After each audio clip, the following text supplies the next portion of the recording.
Olá, seja bem-vindo ao Sanatório Tricolor TV. Confira as notícias e informações de tudo que está rolando no universo tricolor. Sempre com o compromisso da verdade em respeito a você, torcedor. Sem enrolação, sem blá blá blá. Notícias diretas e objetivas. Sempre esclarecendo o que é real e o que não é. Então, se não é inscrito, inscreva-se no canal e ative o sininho para receber as notificações e ficar informado. E também para nos dias de jogos receber o link para ver a partida grátis. Estou aqui todos os dias. Bora lá conferir o que está acontecendo.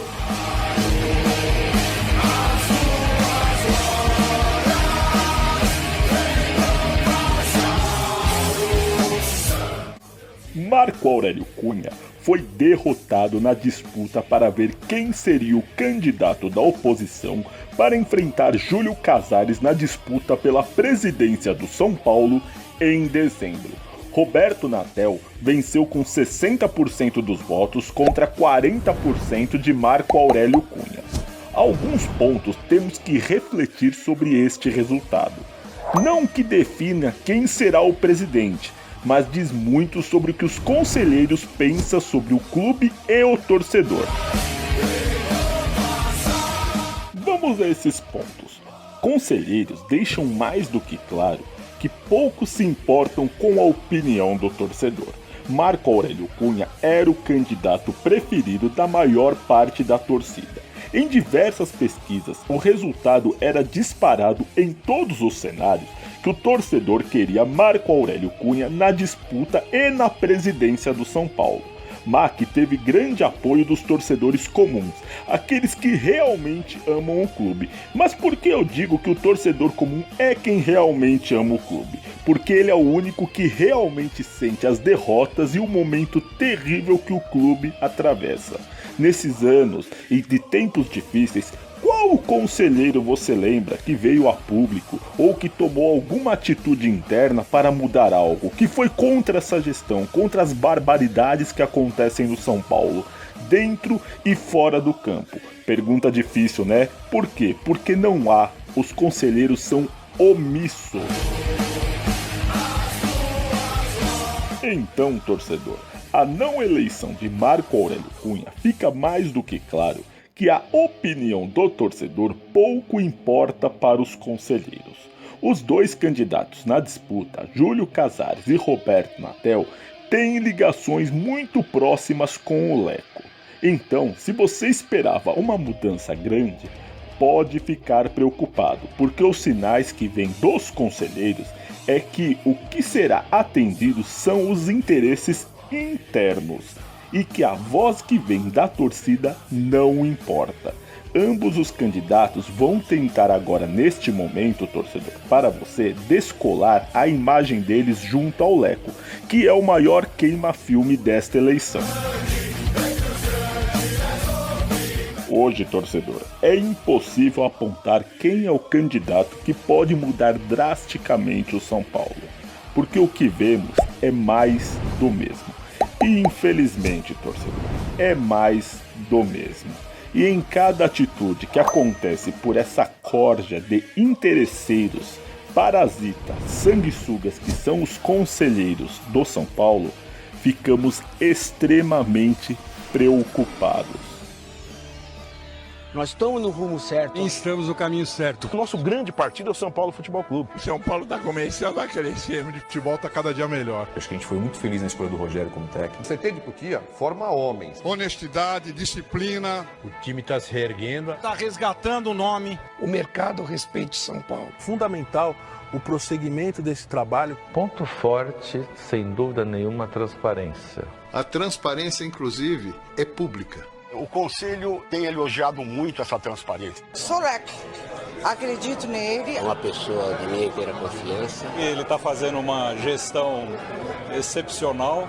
Hoje ele é um cara amadurecido, um cara de boa visão. Ele é o homem certo para o São Paulo. E com certeza irá dar atenção especial ao esporte amador. Trabalhando duro, Eu confio e vai dar certo. Estou com o Leco nessa eleição. Eu apoio o Leco porque apoio o São Paulo. É o presidente que dá oportunidade aos jovens. Amor ao São Paulo. É muito importante tratar do São Paulo com muito amor, com muito carinho, com muito respeito. São Paulo está no rumo certo. Não costumo participar de eleição perdendo. Eu entro para ganhar. Estamos ganhando de novo.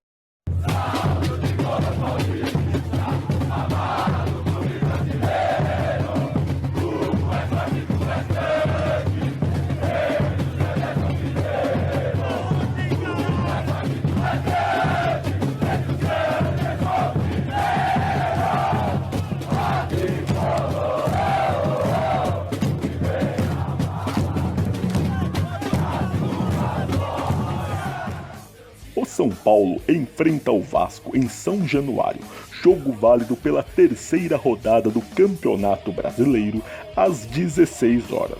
Um confronto de muita história. São 43 vitórias do São Paulo, 42 vitórias do Vasco e 35 empates, num total de 120 jogos. O São Paulo marcou 192 gols e sofreu 168. O primeiro jogo das equipes aconteceu em 1930, em São Januário, um amistoso que o Vasco venceu por 2-1. O último jogo entre as equipes foi no dia 28 de novembro de 2019, pelo Campeonato Brasileiro. O São Paulo venceu por 1-0. São Paulo e Vasco já decidiram 3 títulos, com conquistas para os dois lados, 2 do Vasco e 1 do São Paulo. A final mais importante entre os dois clubes foi vencida pelo Vasco, a decisão do Campeonato Brasileiro de 1989. Em torneios eliminatórios, os times se encontraram 6 vezes, com 3 eliminações para cada lado. Em Campeonato Brasileiro, são 57 partidas, com 23 vitórias do São Paulo, 16 do Vasco e 18 empates, com 86 gols marcados e 67 sofridos. Os maiores artilheiros do confronto são Luiz Fabiano com 12 gols e o mito Rogério Ceni com 5.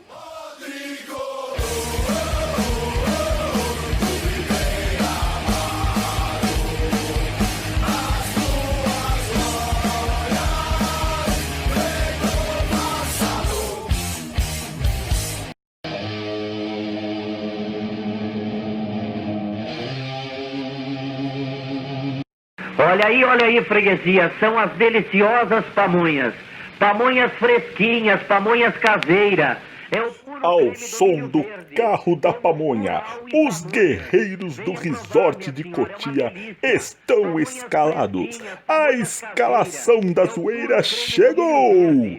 O time que vai a campo é, no gol, vou pegar tudo. Às vezes, na lateral direita, o bom velhinho, aquele que parece parente de grupo da família no WhatsApp, sempre com um bom dia, Juan Frango. Na zaga, Arbolenda, a lenda das pipocadas em jogos decisivos. Ao seu lado, o cara de pouca mídia e muita bola, um zagueirão que joga de terno, o fino da bola, Bruno Alves. E na esquerda, ele que é humorista, filho do Tiririca, tem nome de rei, que faz um bico de jogador com sua barriguinha de cadela prenha, que sempre chega atrasado na marcação, King Naldo, rei no nome e bobo da corte no dia a dia. No meio de campo, o filho do cabelo de boneca, aquele que aonde o Cuca treinar, o Tchê pode chegar. E mais à frente, ele que jogou improvisado na lateral na Europa, que sempre foi meia e ainda é patrão do Fernando Diniz, Daniel Alves. Ao seu lado, cria de Cotia, que foi por engano para a Europa com Anthony e ainda não apareceu para jogar nessa volta, Cacazinho. E completando o meio de campo, aquele jovem com físico de ex-jogador, o modelão do Dr. Sanches, o garoto de porcelana. E no ataque, o time pode até afundar, mas ele, Paulinho, boia. E ao seu lado, aquele que é tímido, em estádio lotado, mas com estádio vazio ele é brutal. Pablo, o matador de estádios vazios. Pamonhas, pamonhas, pamonhas.